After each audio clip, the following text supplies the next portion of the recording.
अनवार एक अमीर आदमी था। 40 एकड़ जमीन, गाड़ी, बंगले, हर चीज की फरावानी थी।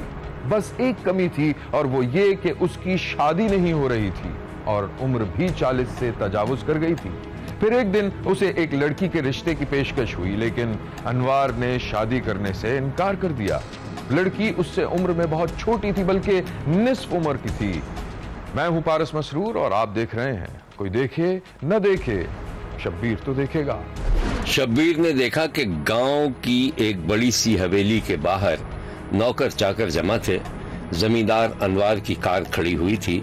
अनवार घर से बाहर निकला तो मुलाजिम बाअदब होकर उसकी तरफ लपके। सलाम साहब। वालेकुम सलाम। अच्छा शरीफ, घर पे सब खैर? कोई मसला? सर आपके होते हुए कोई परेशानी? छोटे बेटे की तबीयत सही नहीं थी। तुमने डॉक्टर को दिखाया?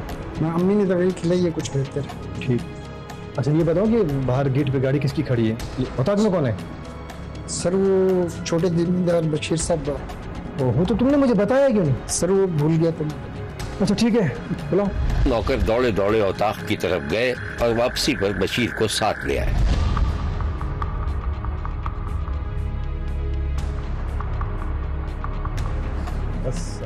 वालेकुम सलाम। चाचा आपने मुझे कमाल कर दिया। कब आए? खैरियत? अरे मैंने सोचा यहाँ से गुजर रहा था, तुम्हारी खैरियत दरियाफ्त कर लूँ।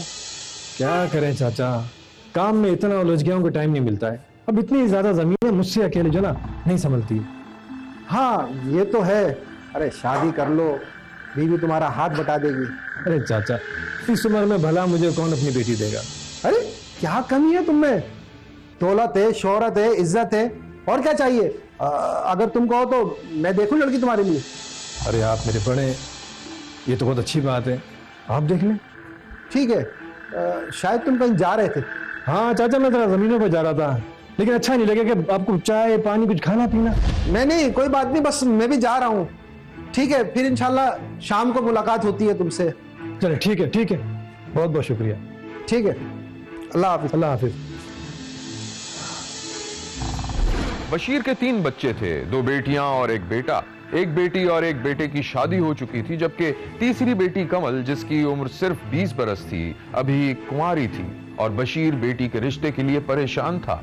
बाप अपनी बेटी की शादी किसी खुशहाल घराने में करना चाहता था। शब्बीर ने देखा कि छोटी हवेली में बशीर एक आरामदेह कुर्सी पर बैठा हुआ गहरी सोच में गुम था। सही सब चाय? हाँ यार रख दो और जाके बेगम साहब को भेजो। जी। उधर शब्बीर ने देखा कि बशीर की छोटी बेटी माँ के सामने मुंह बनाए बैठी थी। अरे तूने क्या समझा हुआ है? हर रोज तेरी नई नई फरमाइशें। तेरे बाप के पास इतने पैसे नहीं है, तुझे कार ला कर दे। एक दफा शादी होने दे, फिर अपने शौहर से हर फरमाइश पूरी कर लेना। मुझे कुछ नहीं सुनना, मुझे कार चाहिए तो चाहिए, और वो भी नहीं। बेगम साहबा आपको चौधरी साहब बुला रहे हैं। अच्छा अब्बू को मेरा पैगाम देना मत भूलिएगा आप। मैं कुछ नहीं कह रही, जो कहना है अपने बाप से खुद आकर कहना। बशीर की बीवी बेटी से जान छुड़ाकर शौहर के पास पहुंच गई। अरे तुम्हारी बेटी ने तो एक नाक में दम कर रखा है, जब देखो कोई एक नई फरमाइश। आप क्या मांग लिया उसने? क्या मांग लिया? अरे साहबजादी को हर हाल में एक नई गाड़ी चाहिए। बेगम तुमने सुना है ना कि अल्लाह ताला शकरखोरे को शक्कर दे देता है। तो फिर क्या? अच्छा सुनो, बोलो। देखो मेरे जहन में ख्याल आया, जरा सोच के बताना कि मैं गलत हूँ या सही। अब बताओ भी। अरे कल अनवर आया था, अपनी शादी के लिए लड़की ढूंढ रहा है। हैं? क्या तुम इतनी उम्र के आदमी से अपनी 20 साल की लड़की की शादी करोगे? क्या हो गया, सठिया गए हो क्या? देखो जज्बाती बातें मत करो, उसके पास जागीर है, तुम्हारी बेटी ऐश करेगी। हरगिज नहीं। और क्या वो कर लेगा? और तुम अच्छे लगोगे उससे ही कहते हुए मेरी बेटी से शादी कर ले। अरे भाई सुनो, मैंने अनवर को बुलाया चाय पे, वो आए तो चाय भिजवा देना। ठीक है, लेकिन कोई बेवकूफी बात मत करना। बशीर की बीवी जा रही थी और उधर से अनवर आ रहा था। दोनों का आमना सामना हुआ। अरे अनवर, तुम बड़ी लंबी उम्र है तुम्हारी, अभी तुम्हारा ही जिक्र हो रहा था। चलो आओ बैठो, मैं चाय भिजवाती हूँ। शुक्रिया। अस्सलाम वालेकुम। वालेकुम सलाम। बैठो। बड़ी देर कर दी तुमने। हाँ चाचा, बस वो ट्रैफिक बहुत जाम था ना, उसके लिए माजरत। अरे मैंने अभी तुम्हारी चाची से तुम्हारे रिश्ते के लिए लड़की ढूंढने के लिए बोला है। उन्होंने कहा है मैं ढूंढ दूंगी लड़की। अरे चाचा, मुझे पता है कि चाची मेरे लिए कोई अच्छी लड़की जरूर देख लेंगी। अच्छा बात सुनो, मेरे जहन में एक आइडिया आया है, जरा सोच समझ के जवाब देना मुझे। अरे तुमने मेरी छोटी बेटी कमल देखी है? हाँ, वो कमल, अरे वो तो मेरी गोदों की खिलाई हुई है। अब तो माशाल्लाह 18-20 साल की हो गई। हाँ देखो, तुम मेरे दोस्त भी हो और बेटों की तरह भी हो। हाँ, ये तो है। मैं चाहता हूँ कि कमल का रिश्ता कि अच्छे और शरीफ घराने में हो। हाँ, ये तो बहुत अच्छी बात है भाई। क्यों, फिर कहीं बात चल रही है उसकी? अरे बात तो अभी चलेगी। मैं चाहता हूँ तुम मेरी बेटी से शादी कर लो। क्या हो गया चाचा आपको? कैसी बातें कर रहे हैं? मेरी उम्र देखी आपने? वो इतनी छोटी 18-20 साल की, अब भला मुझसे शादी क्यों करेगी? अरे हमारे यहाँ 15-20 साल का फर्क मियां बीवी के दरमियान कोई फर्क नहीं होता। बस तुम हाँ कर दो। समझ में नहीं आ रहा है। अच्छा, आपने उससे बात की? अरे भाई मैं बाप हूँ, उससे पूछने की क्या जरूरत है? जहां मैं चाहूंगा वहां शादी करूंगा। देखें चाचा, आपका कहना ठीक है, लेकिन मैं जबरदस्ती का कायल नहीं हूँ। माना कि मैं कमल को पसंद करता हूँ, लेकिन उसकी रजामंदी जरूरी है ना। मैं चाहूंगा कि मैं उससे खुद बात कर लूं। भाई मैं तो खुद चाहता हूं कि तुम दोनों के आपस में मिजाज मिल जाए। मैं भी बुलाता हूं कमल। नहीं, बुलाने की जरूरत नहीं है। बस एक काम करें कि आप उसका नंबर मुझे दे दें, मैं खुद उससे बात कर लूंगा।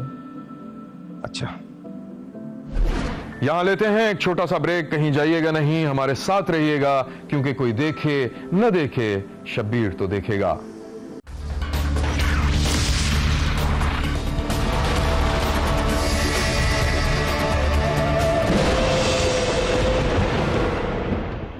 अनवार और कमल के दरमियान 2-4 मुलाकातें क्या हुई। अनवार कमल को पसंद करने लगा और फिर शादी की पेशकश कर दी। ये मुलाकातें कमल के लाउंज ही में होती थीं। वो दोनों खुले लॉन में थे। कमल मोबाइल फोन में मसरूफ थी, किसी से चैटिंग कर रही थी और हंसती जा रही थी, जबकि अनवार संजीदगी से उसे देख रहा था। कमल, एक बात कहूं?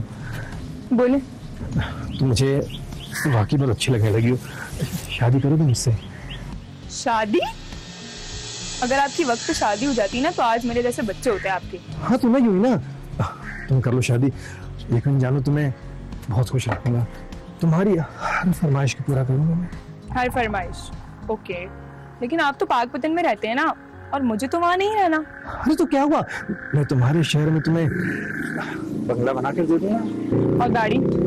जो जो तुम कहोगी। हाँ, लेकिन अगर आपने मुझे खुश नहीं रखा तो?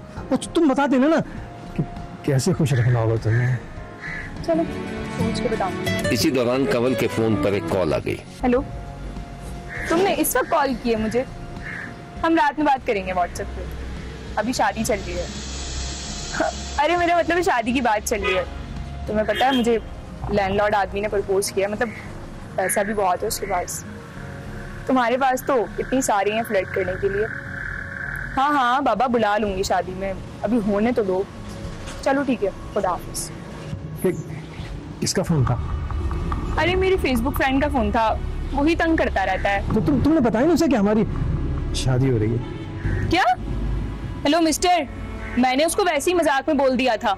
हाँ तो कोई बात नहीं, तुम आराम से सोच लेना, मैं तुम्हारा इंतजार करूंगा।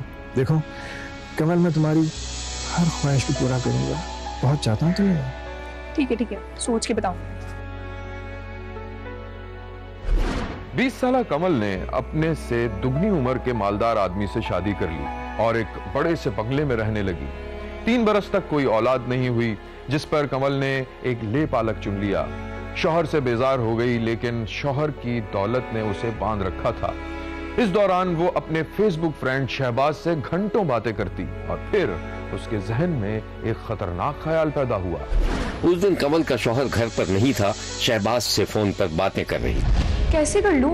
वो बुढ़ा मरेगा तो करूंगी ना तुमसे शादी। तो कत्ल करोगी क्या उसको? पागल हो गए हो क्या?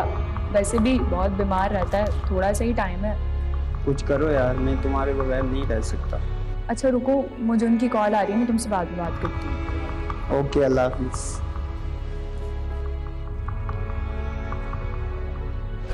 कमल ने अपने माँ बाप और रिश्तेदारों के घर मशहूर कर दिया था कि उसका शौहर बीमार है, इसलिए वो घर से नहीं निकल सकती। साथ ही साथ ये भी कह दिया कि डॉक्टरों ने तीमारदारी से भी मना किया है क्योंकि बीमारी दूसरों को भी लग सकती है। वो कर ये रही थी कि शौहर को मुबैना तौर पर दवा के नाम पर जहर दे रही थी, जिसने आहिस्ता आहिस्ता शौहर को मफलूज करके रख दिया। फिर उसने तमाम जायदाद के कागजात पर अंगूठा लगवाकर अपने नाम कर लिया और शौहर को एक कमरे में कैद कर दिया। और इस तरह 1 साल गुजर गया कि कमल के वालिदैन ने न तो बेटी और न ही दामाद से मिल सके। अरे कमल की माँ, पूरा 1 साल हो गया, तुम्हारी बेटी ने घर का चक्कर ही नहीं लगाया और ना ही दामाद से बात कराई। खुदा ना खास्ता। आपने भी तो जाकर मालूम नहीं किया। जाकर पता कर रहे हैं, मालूम कर रहे हैं वो किस हाल में है। ठीक है, मैं कल जाता हूँ, अल्लाह सब खैर करेगा। कमल के बाप के अचानक घर जाने पर सारा खेल खुलकर सामने आ गया। दामाद एक कमरे में 1 साल से कैद था और बेटी अपने आशना के साथ रंगे हाथों पकड़ी गई, जिस पर बाप ने अपनी ही बेटी के खिलाफ अदालत में दामाद के अगवा का मुकदमा दर्ज करवा दिया और अदालत की मदद से दामाद को अपने घर ले आया और उसका इलाज करवाना शुरू कर दिया। शब्बीर ने देखा कि कमल का बड़ा भाई यासिम इंतहाई गुस्से के आलम में टहल रहा था। उसके वालिदैन सर झुकाए खामोश बैठे थे। फिर कमल का भाई घर से बाहर निकल गया। उस दिन हुआ ये कि जब कमल के बड़े भाई को अपनी बहन के मुजरिमाना कारनामों का इल्म हुआ तो उसकी मुबैना गैरत और गुस्सा जाग उठा और उसने अपनी एक बहन के घर आई हुई छोटी बहन कमल को गोली मारकर कत्ल कर दिया। सबसे पहले तो हमने वो जगह को सिक्योर किया, फिर फोरेंसिक की टीम आई, उसने अपनी एविडेंसें कलेक्ट की।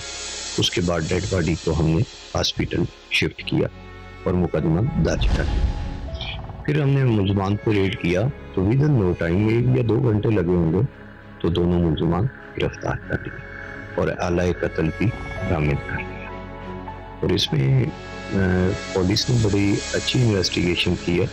दोनों को आला कत्ल के साथ चालान भी किया गया है और पुलिस ने उन्हें हक्की गुनहगार कर चालान किया। अभी वो जुडिशल है तो इंशाल्लाह प्रोसिक्यूशन से मिलके तो वो कैफर किरदार तक उनको पहुंचाया जाएगा और इबरत का निशान बनाया जाएगा। तो मेरी वालदा का कत्ल कर दिया गया, मलक कासिम बशीर, मलक कासिम और मेरे नानू ये मौके पर थे। जमीन के लालच में आकर इन्होंने मेरी वालदा का कत्ल कर दिया गया और ये नोटिस सीएम पंजाब ले, ये दरख्वास्त सीएम पंजाब, हमें इंसाफ चाहिए, ये आवाज़ सीएम पंजाब तक पहुंचनी चाहिए। मेरी वालदा का कत्ल कर दिया सिर्फ 40 एकड़ ज़मीन के लिए। मलक कासिम, मलक आमर और मेरे नानों ने मौके पर कत्ल किया, फाइल लगाए हैं। और जो मेरा नाना है और वो उस साजिश करने वाला था, मरवाने वाला था। देखें, सीएम साहब की बिल्कुल क्लियर डायरेक्शन है कि यहाँ पे जो भी जुर्म करेगा उसको उसके जुर्म के मुताबिक सजा दी जाएगी। तो ख़ास तौर पे जो ख़वातीन के खिलाफ जराइम पैदा होते हैं उन पे सख्त एक्शन लिया जाता है। और आप देख लें कि पाकपतन में कोई भी इंसिडेंट, एक्सीडेंट, कोई वाक़या अनअटेंडेड नहीं है, सबको गिरफ्तार किया है और इबरत का निशान बनाया है। और इसी तरह ये भी प्रोसिक्यूशन से मिलके हम इन मुलजमान को भी इबरत का निशान बनाएंगे, इंशाल्लाह ये सजा हो। पुलिस ने मुबैना कातिल को गिरफ्तार कर लिया है। देखते रहिए, क्योंकि कोई देखे न देखे, शब्बीर तो देखेगा।